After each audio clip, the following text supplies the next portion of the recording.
इससे खतरा है, उससे खतरा है। और फिर दूसरा एजुकेशन की कमी है। दूसरा उससे भी बड़ी बात, लोगों ने वोट की वैल्यू नहीं की। वोट क्या होता है, कैसे मिला, क्यों मिला, क्या होगा, इसकी प्रक्रिया को लोगों को नहीं पता। अभी तो लोगों को पता है कि वोट एक दिन आएगा, जैसे जयंती आती है ऐसे एक दिन आएगा, हमें वोट डालने जाना है। अगर उनको ये पता लग जाए कि वोट से क्या निर्माण होगा, वोट का क्या परिणाम होगा, वोट की सुरक्षा कैसे होगी, वोट से क्या बदलाव होगा, जिस दिन ये बहुजन समाज के लोग इस बात को समझ जाएंगे तो मैं पूरी जिम्मेदारी से कहता हूँ परिवर्तन है। लेकिन बहुजन समाज के जो लोग हैं वो ही उनको पहला फुसला कर वो दूसरी ओर ले जाते हैं। मैं आपसे ही नहीं कह रहा, मैं सिर्फ और तमाम जो बहुजन नेता है मैं उनसे भी कह रहा हूँ, वो लोग भी जागरूक करते हैं। लेकिन जब चुनाव का समय आ जाता है तो जो चुनिंदा लोग होते हैं दूसरे, तो वो लोग खींचकर जो है अपनी ओर ले जाते हैं। मैं यही तो कह रहा हूँ ना, अभी उन्होंने वोट को एक जिम्मेदारी के तौर पर नहीं लिया। वोट कितनी जिम्मेदारी देना है, मैंने बताया ना अपनी लाइफ में काशीराम साहब कह रहे, जैसे बहन बेटी की रक्षा होती है वैसे वोट की रक्षा करनी है। और वोट को किसी को बेचना नहीं है। जैसे उन्होंने कहा वोट का अधिकार आपको बिकने के लिए नहीं दिया, आपको गुलामी से मुक्ति के लिए दिया। जिसको जातिवाद से परेशानी जो महसूस करता है, हम आग मतलब बिल्ली को देख के अगर कबूतर रेत में सब दे ले और ये सोचे कि बिल्ली को मैं दिखाई नहीं दे रहा हूँ, तो गलती बिल्ली की कबूतर की।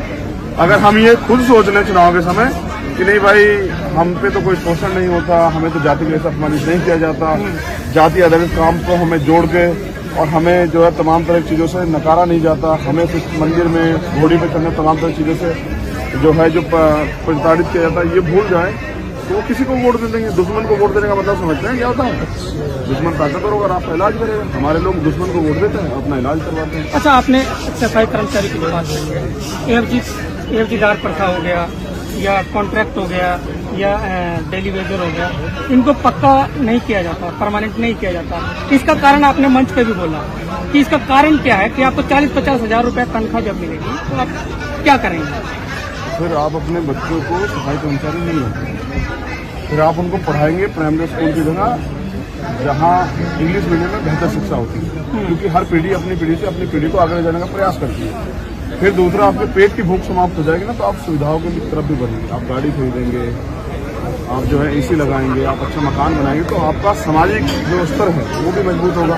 दूसरा, पैसे वालों का सम्मान भी होता है। पैसे वाला चोर हो, फ्रॉड हो, धोखेबाज हो, पैसे वाला जो है रेपिस्ट हो, उसका भी सम्मान होता है। आप देखो कितने MP MLA ऐसे जो रेपिस्ट है, उनका भी सम्मान करते लोग, उनको माला पहनाते, तो पैसे वालों की इज्जत होती है। तो मैं समझता हूँ कि जब, जैसा आपने भी बताया और हम सब लोग जानते हैं कि जब ये ठेकेदारी प्रथा खत्म हो गया, सरकारी सिस्टम में लोग, क्योंकि बाबा साहब ने लिखा ना कॉन्स्टिट्यूशन में कि जो दैनिक कार्य है वो कभी ठेकेदारी पर नहीं होगा। अगर 50,000 की तनख्वाह सफाई कर्मचारी को मिलेगी तो क्या वो अपने बच्चे को सफाई कर्मचारी बनाएगा, डॉक्टर इंजीनियर बनाएगा? क्या वो उसे अपने बच्चे की पढ़ाई के लिए किसी के हाथ फैलाना पड़ेगा? या उसे आज सोचे 8,000 रुपये तनख्वाह पे काम करता है हमारा आदमी, कोरोना जैसी बीमारी आई, घर में माँ बीमार हो जाए, 50,000 रुपये का बिल आए, कहाँ से देगा? उधार लेगा, सारी वो उधार को साथ करेगा, उसके लिए सामाजिक अपमान रहेगा। इसलिए सिस्टम ने ये समझ लिया कि जब वंचित वर्ग के लोग आगे बढ़ने लगे कि इनको रोको, उसका तरीका ये था इसको निजीकरण की तरफ ले जाओ, क्योंकि सरकारी जिम्मेदारी, सरकारी जो जॉब ना गारंटी होती है। अगर आपको कुछ हो गया तो मृतक आश्रित में आपका बेटा, आपकी पत्नी, आपकी बेटी, उसको मौका मिल जाएगा, तो यानी कि आपकी गारंटी थी।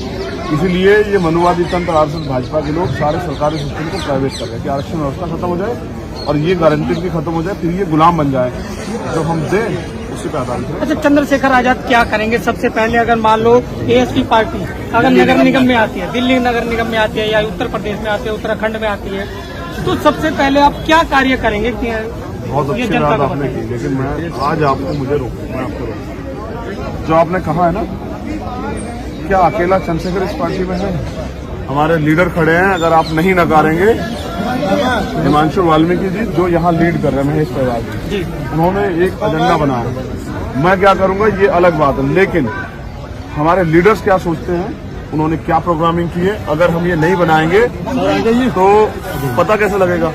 देखिए, चंद्रशेखर पूरे संगठन का नाम है। हाँ, लेकिन हम पे लीडर्स हैं, वो लीडर्स जो अपने दम पे इस आंदोलन को आगे बढ़ा रहे हैं। ये सवाल अगर आप हिमांशु जी से करेंगे तो वो बताएंगे कि उनका क्या प्लान है और वो क्या करके दिखाएंगे।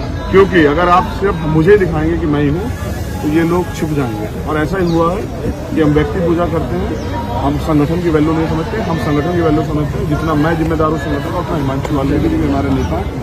अब आप दिल्ली से जुड़ा हुआ सवाल हमारे नेता से करें और उनके जवाब में मैं उनके साथ खड़ा हूं। उनकी हर एक बात की जिम्मेदारी मैं लूँ। तो हिमांशु जी आप बताइए, सबसे पहले दिल्ली में, क्योंकि पहले जो सरकार आई है, आपने देखा भी है, पहले जो सरकार आई है उसने बड़े बड़े वादे किए, चुनाव चिन्ह भी ले लिया, लेकिन अभी तक उन्होंने कोई शुरुआत जो है वो नहीं की है। फिर इनको परमानेंट किया जाए सफाई कर्मचारी। सरकार पहले आई, सबसे पहले उन्होंने कहा सफाई कर्मचारियों को पक्का किया। उन्होंने कहा जितने भी कच्चे कर्मचारी हैं, जिस भी विभाग में, बहुत सारे ऐसे बहुत सारे डिपार्टमेंट हैं, चाहे वो दिल्ली जल बोर्ड हो, चाहे वो डीटीसी हो, चाहे वो स्वास्थ्य हो, डॉक्टर हो, कॉलेज हो, हॉस्पिटल्स हो, स्कूल्स हो, बहुत बड़ी तादाद से हमारे लोग जो हैं उन जगहों पे लगा करते थे, नौकरियां उन्हें मिला करती थी।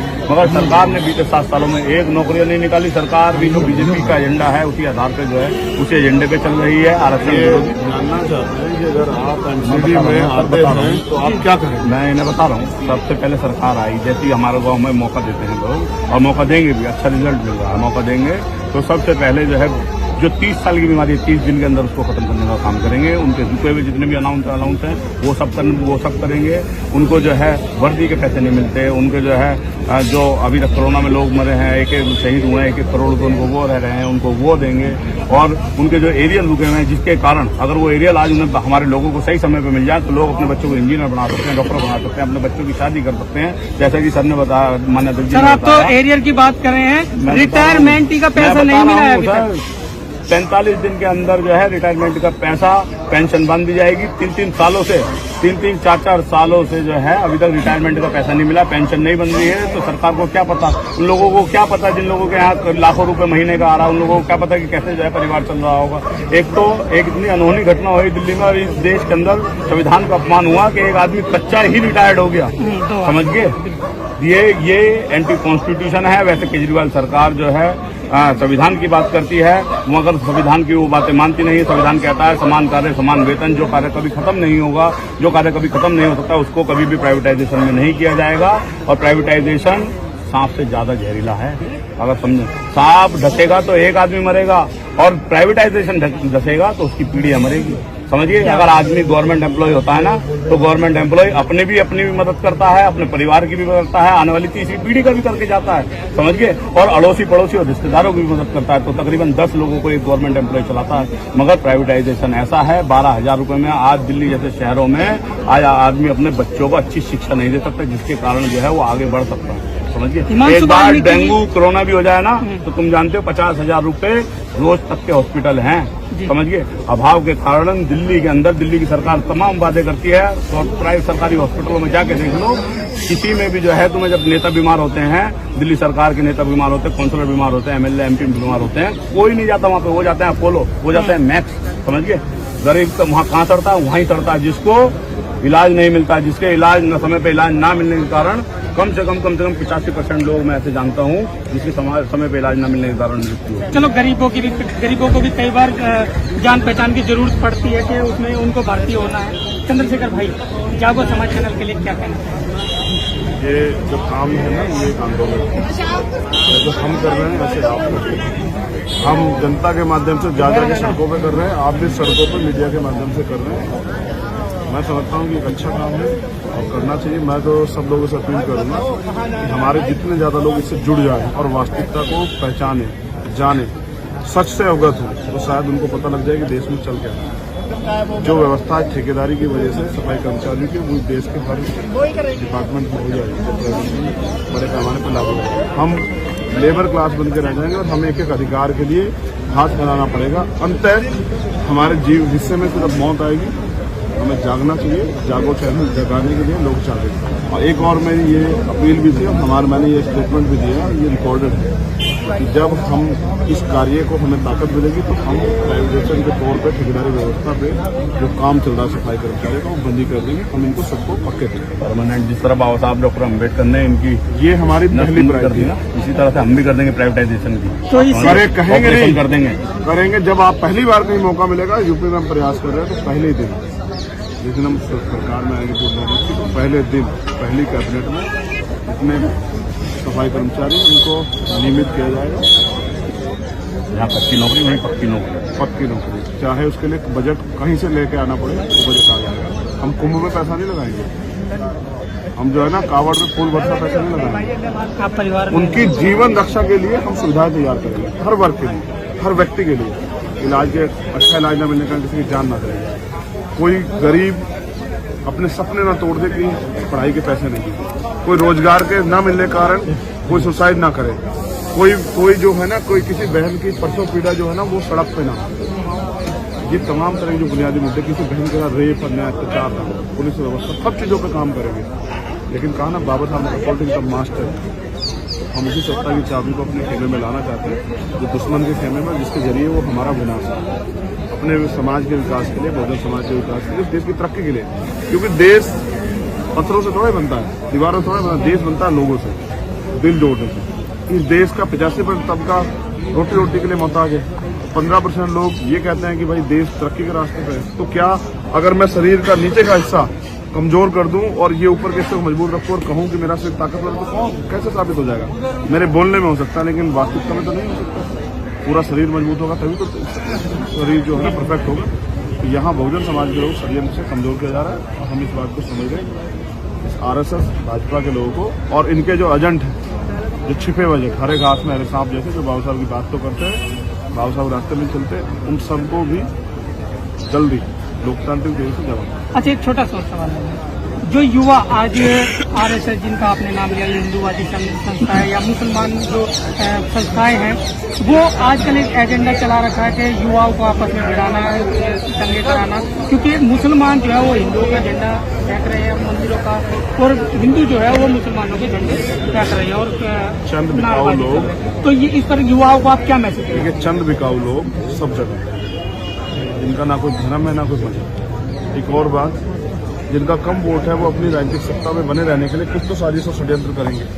समझिए, लोकतंत्र है, जिनका वोट होगा उनका राज होगा। 85% बहुजन समाज के लोग जिनके पास वोट है वो सत्ता में नहीं है, 15% जो सर्जन वाले हैं वो लोग सत्ता में हैं। तो वो सत्ता में बने रहने के लिए कुछ तो करेंगे ना। तो फूट डालो, राज करो, फिर दंगे कराओ, धार्मिक भावनाएं भड़काओ, फिर बंटवारा करो, कुछ तो करेंगे ना।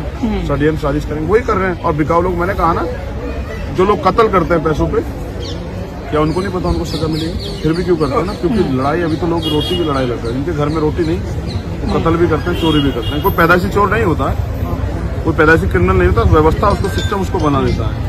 मैं समझो कि आप क्रिमिनल्स का रिपोर्ट उठा देखोगे तो आपको पता है लोगों ने इसको प्रोफेशनली नहीं सुना होगा, उनकी आगे मजबूरी है। किसी निर्दोष को जेल भेजा गया तो उसने कहा कि जब जेल जाना है तो फिर कुछ करते जाते हैं। तो मैं समझता हूँ सिस्टम में चेंज भी होगा, हम लोग प्रयास करें। चंद्रशेखर भाई, आपको कैसे पता लग जाता है कि पैंट के नीचे कोई निक्कर पहन के आपके बीच में घूम रहा हो?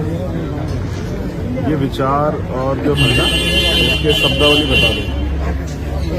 मैं समझता हूँ कि लड़ाई तो विचारों की, एक तरफ अम्बेडकरवाद, एक तरफ रामवाद। लड़ाई सीधी, पैंट के नीचे किससे कच्छा है, किससे क्या है, ये शब्दों की गरिमा का ध्यान रखता मैं इससे कुछ नहीं कहूँगा। और मैं समझता हूँ कि कौन पहनेगा नहीं पहनेगा ये बड़ी बात है, कौन किस कलर का पहनता है ये भी बड़ी बात है। अब हम हमारा, अब देखो खून तो लाल है, लेकिन सच तो ये है कि रंग तो उसका नीला ही है, ये नीला रंग। लेकिन जागो समाज चैनल यही चाहेगा कि चंद्रशेखर आजाद और भीम आर्मी ये बहके ना, और जो मूवमेंट जो आज तक चल रहा है वो चलाते रहे।